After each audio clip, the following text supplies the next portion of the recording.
Okay, this is one of my worst jokes, but variance is what any two statisticians are at. Okay, that was kind of pushing it. Now, this is a really cool applet that's on GeoGebra that's going to let me explore a more powerful way to measure spread than IQR. So first of all, these are some data points that I have here, and we've taken the average or the mean, and that's 1.4.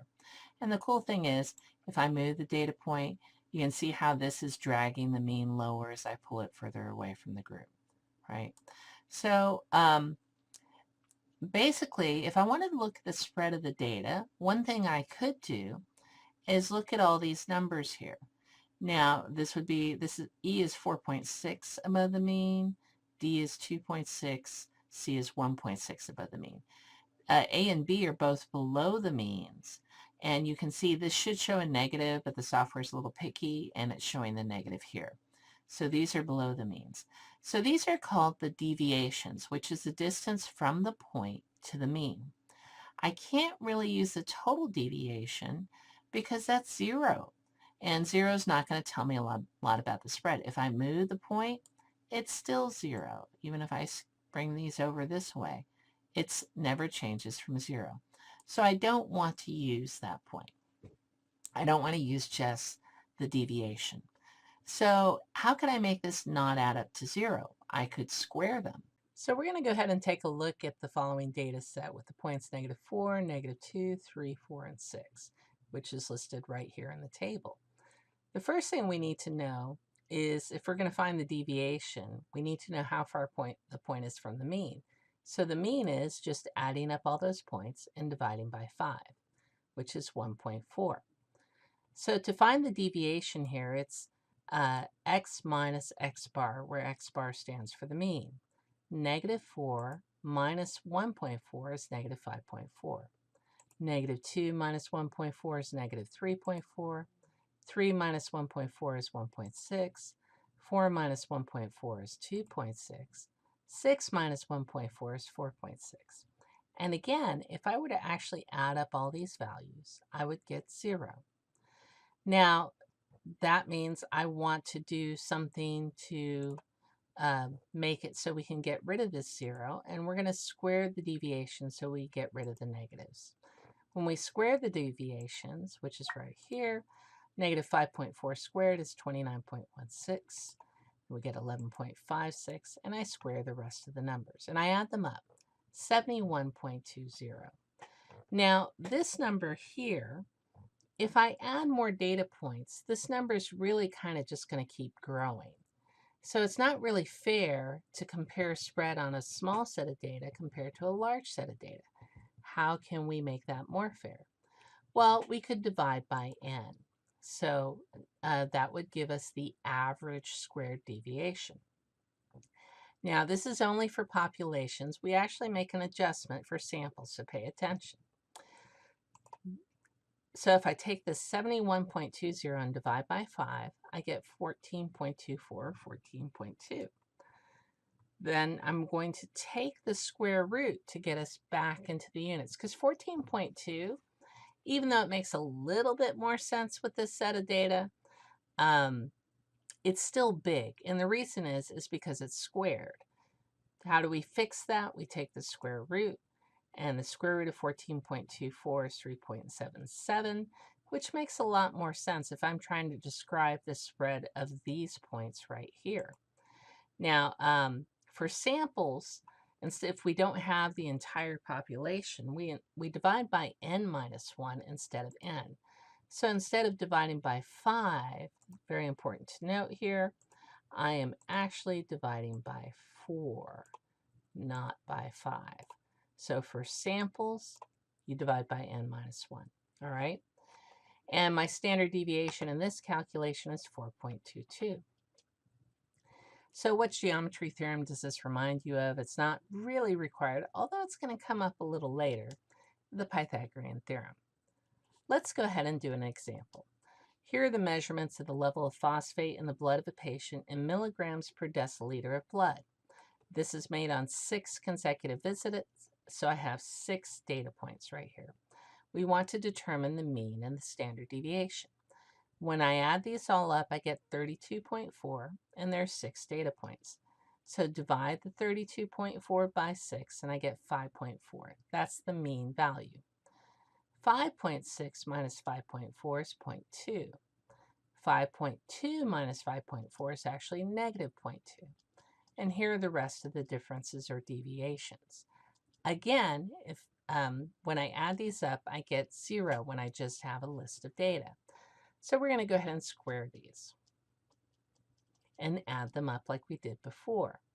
Now, this is a sample, not a population. So instead of dividing by 6, which is the number of data points, I'm going to divide by 6 minus 1, or 5. And my variance in this case is 0.412. My standard deviation is the square root of that, which is 0.642. Now, if you look at the math chart, variance for a sample is denoted by s squared. Standard deviation for a sample is just s. And that is the formula x minus x bar all over n minus 1, which is the one you're normally going to use. If by some chance you happen to have the entire population instead, it's actually sigma squared for variance, and the standard deviation is called sigma. And the formula is x minus mu because I have the population parameter instead of just the sample statistic. And I'm dividing by n for the population. This symbol right here means sum of, so I have to add these all up, which shows pretty well when I use a table. Now, the coefficient of variation is one way to determine if spread is wider than expected. We're just going to compare it to the average. How do we do that? We're going to take our standard deviation value and divide by x bar and multiply it by 100%. A coefficient of variation does not have units, and it's usually just done in percent. Now, another cool theorem we run into is called Chevy's theorem, and it comes from this proportion, 1 minus 1 over k squared, where k stands for the number of standard deviations. Well, what Chevy found is if you put in, say you were 1 standard deviation away, 1 minus 1 over 1, that's 0. So 0% of the data is guaranteed to be within 1 standard deviation. If you're within 2 standard deviations away, 1 minus 1 over 2 squared, 1 minus 1/4 is 3/4. He said 3/4, or 75% of the data, falls within 2 standard deviations of the mean. So it's a band that's 2 standard deviations wide with the mean in the middle. So if we're going left to right, presume this is a small side for you, from the minimum to the mean is 2 standard deviations, and not the true minimum, but this band that we're creating. And then you add another 2 standard deviations to the mean, and if you create this window, 2 standard deviations on either side of the mean, you will capture 75% of the data points. If you substitute 3 in here, you're going to find that 8/9 of the data falls within 3 standard deviations, or 88.9%. So we're going to revisit both of these things with our previous example. I do want to show you the computational formula for standard deviation. So that can be a shortcut at times where you don't actually have to subtract. I could show you a very fancy derivation of it, but most of you really aren't into that right now. So this formula uses the sum of x squared, the sum of x's, which we then square, uses n and n minus 1. You already know that n is just the number of data points. N minus 1 is 1 less than that. So the sum of x, we just add these up. Then we square the x's, and we add those up. And then we substitute them in this formula, 177.02 minus 32.4 squared over 6 divided by 5. And we get that the variance is 0.412, and the standard deviation is 0.64. So what is the coefficient of variation in this sample? Well, I need the standard deviation, and I also need the mean. And the coefficient of variation is s over x bar, 0.64 over 5.4, and you multiply that by 100%, and you get 0.199, or 11.9%. Now the next bit is we're going to create these bands where we're going to capture 75% of the data, and that's that 3/4 right there. So we want to capture 75% of the data, and for the other one we're going to do 8/9 of the data. Well, recall that for 75% of the data, 3/4 of the data falls within 2 standard deviations of the mean. So first of all, I need to know the standard deviation is 0.64, which we had before. I'm going to double that, and I get 1.28. So if I go 2 standard deviations below the 5.4, how far down will I go? Well, 5.4 minus 1.28 is 4.12. So that will be on the lower edge of my band.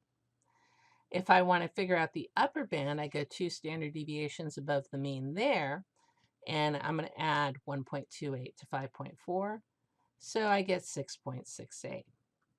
Now with 8/9, all we're dealing with instead is 3 standard deviations of the mean instead of 2.